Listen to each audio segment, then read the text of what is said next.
Hey everybody, happy Halloween. Hopefully everyone's having a good Halloween. So, as it is Halloween, and what better way to celebrate Halloween than to tell a spooky haunted story about something that happened to me, and about a tree, a spooky tree known as Devil's Tree. There's a lot of story around this tree and about what happened in this tree, and I will tell you those stories as well as the story that I experienced at Devil's Tree. Typically, this is a story that I repost on my social media every year at Halloween just to tell the spooky story. It's been in Weird, New Jersey, this story before, back in the day. This tree in itself has also been in Weird, New Jersey, and they've told many stories about it, so you can read up about this tree all over the place. So what we have today is Devil's Tree, which is actually in the vicinity of Berners Township. Technically, it's off a mountain road in Basking Ridge. They say that one time a farmer killed his entire family. They went to the tree to go hang himself. There's actually a house next to Devil's Tree, or at least back in the day when I went to Devil's Tree, which I don't go today anymore because of a reason, which I'll get to in a minute. There's a white house, and apparently this is the house that the farmer lived at, and this is the house that the farmer killed his entire family at, and then he went to the tree to go hang himself. According to some, there were numerous suicides and murders that occurred around the tree, so apparently anyone who tries to cut down the tree comes to an untimely end, and the tree, because the tree is now cursed. It is said that the souls of those killed at the spot give the tree an unnatural warmth, and even in the dead of winter, no snow will fall around it. So if you actually look up this tree on Google, you'll see pictures of the snow around the tree and how it perfectly in a circle will actually not have any snow at the base of the tree. People have actually gone up and touched the ground and said that it's just so warm over there. The reason why it's warm is, or the reason why they say it's warm, is that they say that the tree is not only cursed, but is also a gateway to hell. And because hell is so warm and so hot, that it gave the tree that unnatural warmth. No one has actually been able to successfully chop down the tree, as far as I know. There have been a lot of attempts to chop them down. Usually when people chop them down, or try to chop them down, or do something bad to the tree, something weird or something strange happens to them. I can tell you one story of my buddy, his name is Hopper. He told me a story about him and his buddies trying to actually not cut down a tree, but they tried to burn down the tree. They went there one night, they went up to the tree, they lit the tree on fire, and what happened after that is basically what everyone describes happens after that. So what happened after that is that out of nowhere, a black pickup truck, they usually say a black Ford or Chevy pickup truck, comes out of nowhere. They say that this is the sentinel, the guardian of the tree. It might be the old farmer that hung himself to the tree, protecting the tree. So they say that this is what happened to my buddy. He said that they lit the tree lit on fire like crazy. He basically said that the tree was insanely lit, and that there was no way that tree was going to stand. And the pickup truck just came out of nowhere, out of the field, came out of nowhere, chased them down, chased them to their car, chased the car down the hill, and boom, they got a flat tire. So they got the flat tire, they were freaked out because somebody chased them away. The pickup truck, by the way, did disappear on them, which is the same thing that has been reported on Devil's Tree all the time for all the people that have been doing that. And then they went home, after they changed their tire, they went home. Nothing bad happened to any of them as far as I know. At least nothing bad happened to Hopper. I don't know who actually tried to light the tree on fire in this group. Maybe somebody did, maybe somebody didn't. And what happened after that is that they went back 2 days later, thinking that the tree was going to be burnt down, burnt up, and it was gone. The tree was perfectly standing still, like nothing ever happened to it. Hopper told me, I remember when Hopper told me that, he was freaked out. So when he told me the story about Devil's Tree, I needed to see it for myself because I didn't believe anything that was happening at Devil's Tree over there. The other story about Devil's Tree is that at one time, Berners Township was a central headquarters of the KKK in New Jersey, the Ku Klux Klan, and they held many demonstrations in town and held many meetings throughout the hills. As per KKK policy, often they would lynch African Americans to set an example, not only to other African Americans, but also as an example of their principles and resolve. The tree was actually more secluded in the time, so what they would do is they would hang the African Americans from the tree. That's not the actual story that I heard. I heard a little bit of a different story. The story that I heard was that they weren't just hanging African Americans, but they were hanging African American slaves. So, I guess this was back in the day when slavery was a thing, and they would take the slaves and hang them from the tree. I don't know how true that is. I don't know how long this has been going on. I don't know if it still goes on today. I guess probably not, because it's pretty populated up there now. But what it's said to believe is that the evil energy around the tree comes from the souls of dead men and women who were killed by the KKK. And if you look at the tree, you can see the leftmost branch extends almost parallel to the ground. Basically, this is the hanging branch. So, this is what you really have with two stories of Devil's Tree, along with a story of something that happened to one of my friends at Devil's Tree. Now, let's go on to my story of Devil's Tree, because something did happen to me when I went up to Devil's Tree. This was Mischief Night, October 30th, or sometimes they call it Devil's Night, or sometimes they call it Goosey Night, whatever you want to call it. We call it Mischief Night. It was Mischief Night, October 30th, 2019. Me, my buddy Bob, who will attest to this story over and over again and tell you how true it is because it all happened, and my buddy James as well, went and decided that we were bored one night, and we said, let's go out. It's Mischief Night. Let's not create any mischief, but let's just do something funny.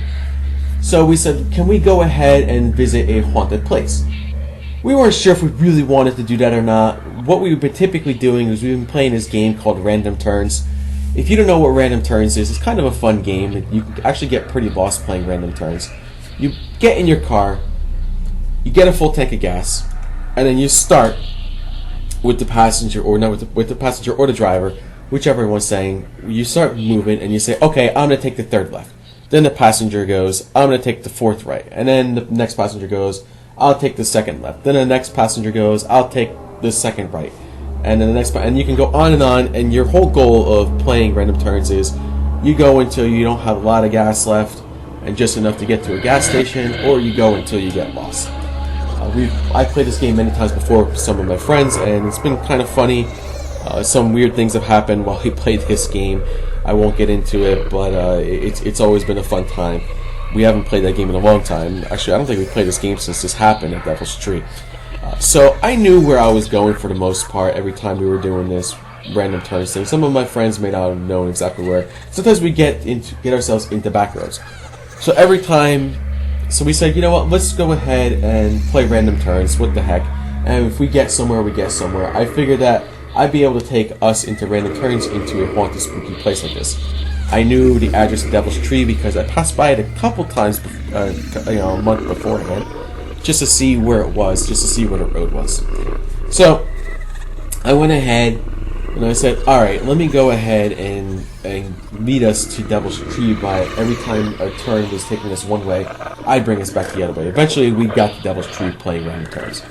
So we got close to Devil's Tree, and I basically said, let's go up to Devil's Tree. Let's take a look and see what this is about. So we got up to there, and we parked across the road on Mountain Road, across the road from Devil's Tree. I mean, it was dark outside. It was nighttime.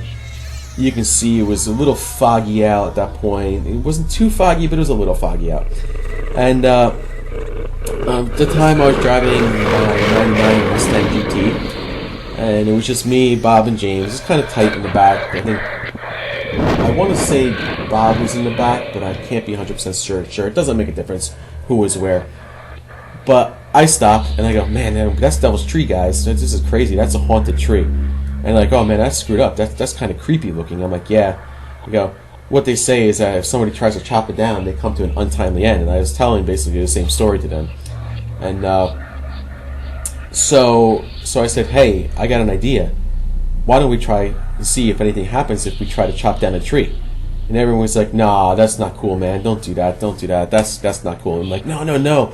I got an axe in the back of my trunk. Let me go grab it, and I'm going to try to chop down the tree. Now, I actually didn't have an axe in the back of my trunk. I had nothing in the back of my trunk, believe it or not, at the time. I just had a bunch of, I want to say tools and a blanket in the back of my trunk, but there was no axe. There was nothing that I could chop down a tree with. I think it was like a wrench or something like that. That's all we really had. So I get out, and Bob and James are starting to freak out. They're like, don't do it, man. Don't do it. What are you, crazy, man? Don't do it. Don't do it. And I'm like, no. I'm going to try chopping down the tree. I got an axe. So I go in the back. I open up my trunk. And and they're like, oh my God, he's going to do it. He's going to chop down a tree. This is freaking nuts. They're like, we're going to get in trouble. Something's going to happen. Something bad's going to happen to us. This is crazy. And I was like, whoa. I'm like, and I grabbed the wrench that I have, and I lift up the wrench and go, and like, just out of jokingly, I did that, and then I put it back in the trunk, and I close the trunk, and and I start going back to the car, and I tell them, the actual window's open, and I go to them, you guys nuts? I'm not gonna chop down a tree. I'm not that stupid. And then suddenly, out of nowhere, a car comes in front of us. Like, literally head on. Like, out of nowhere, comes head on in front of us. And it was a Bridgewater police car. Now, keep in mind, this is Berners Township. This is Basking Ridge. Bridgewater police is up there. So, I get in the car, and the guy turns on his lights. He has his headlights shining head on with me, so I can't move. And at this point, he gets out of the car, and he's walking very slowly, and it's very foggy around. He's walking very slowly to me, like almost like he's very like weird. I can't even explain what it was, but walking very slowly to me, and I look at this cop, and he comes up to the window, and he knocks on the window. I roll it down. And he asks, and then he comes down, and I see sheriff on his badge. But there's no name on the badge. As far as I saw, there was no name on the badge. It just said sheriff, and there was no name. That was it. So, of course, naturally I go, yes, officer. And he goes, and in a monotone voice, first of all, he's all pale, he's all white. In a monotone voice, he goes, what are you doing up here on the tree? And I go, what do you mean? He goes, you're here by the tree. Why are you here? And I can't even do the voice because it was just a very weird voice. It was like a very spooky voice. And I told him, I said, well, me and my buddies heard stories about the tree in Weird New Jersey magazine, so we wanted to come and see it for ourselves. So he asked me, he goes, do you have credentials? I go, credentials? I'm like, credentials for what? And he asked me again, can I see your credentials? I go, you mean my license, registration, and insurance? He goes, please show me your credentials. Again, he was like that. So I gave him my license, registration, and insurance. He took it from me. And he looked at it, and he's shining a flashlight in the back in my car just to see what was going on, because he had a flashlight with him. And there was nothing going on there, and he asked me again, he goes, what's in the trunk of your car? I told him, I said, there's nothing in the trunk of my car. And he asked me again, he goes, what is in your trunk? What is in your trunk? What is in the trunk of your car? I said, look, if you don't mind, I'd like to get out. I will open the trunk for you, and you can see for yourself. I'll pop open the trunk, and you'll see that there's nothing in there other than tools. So, he asked me to please stay in the vehicle and open the trunk. I opened the trunk of my car, and he started looking through it. There was nothing but tools there, and then he closed the trunk, and then there was nothing. And he came up to me, and he goes, and he asked me again, he goes, why are you here? And I said, look, I was just trying to give my friends a scare.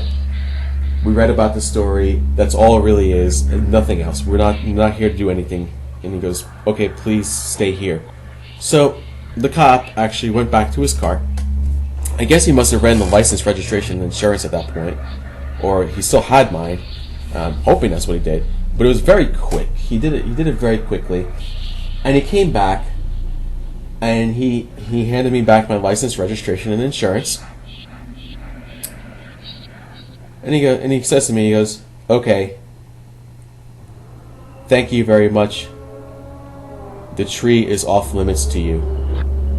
And that's what he said. The tree is off limits to me.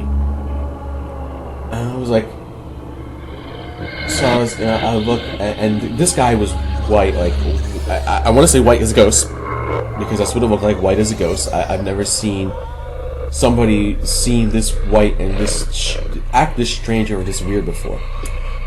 So the cop gets in his car, and he pulls back a little bit, and then he slowly, I mean very slowly, drives by me. And so me, Bob, and James look to see, I said, "Hey, look at this cop's car. Just it looked like an older cop car." That's why I said, "Look at this cop's car.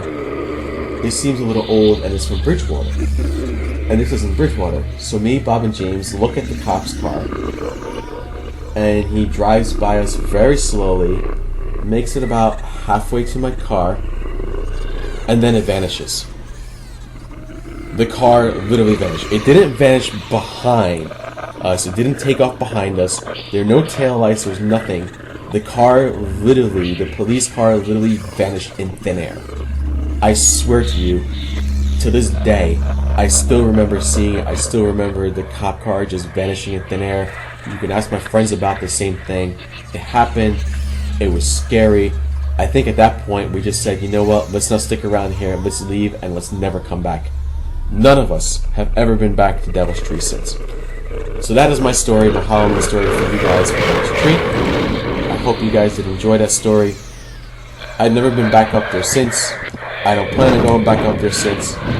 If that was the Sentinel, the Guardian, the Ghost, whatever you call it, and he told me that the tree is off limits to me, and he didn't tell me when I can go back, and I didn't have anything bad happen to me from visiting Devil's Tree because I didn't even attempt to do anything to it, I'm going to stay away from that tree and never go back there again.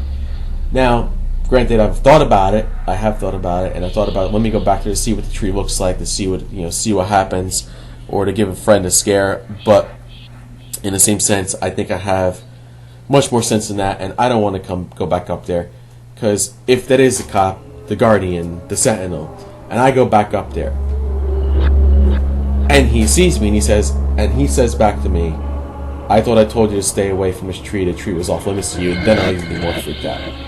But in this case, I don't even want to risk it. I don't even want that to happen. I'm just going to leave the tree be and leave it at peace. And anyone that wants to go up there for a little spooky thing themselves, that's it. I wish we had cameras back then, because I would have loved to record something like this. But unfortunately, all you have is my story about Devil's Tree. So, if you did enjoy my story, and it's a true story, by the way, please feel free to like my video, leave a comment if you have any comments about Devil's Tree or any stories yourselves. Feel free to share them. I always like reading the stories about Devil's Tree because of my experience that happened there. And yeah, if you want to reach out to me, you can always reach out to me too if you have any questions or anything that you want to talk about Devil's Tree related. I've been to other areas that have been known as spooky without even realizing they were spooky on there, but this is probably the craziest thing that's happened to me. So I hope you guys enjoyed the story, and I hope everyone enjoys a happy Halloween. Go out there, go do some trick-or-treating if you're younger, if you're a kid. If not, if you're older, if you have kids, go with your kids. Do some trick-or-treating, get some candy, and enjoy Halloween, because it is a fun holiday. It's great to dress up, and it's great to get that free candy. So, until next year, thank you everyone for listening, and happy Halloween!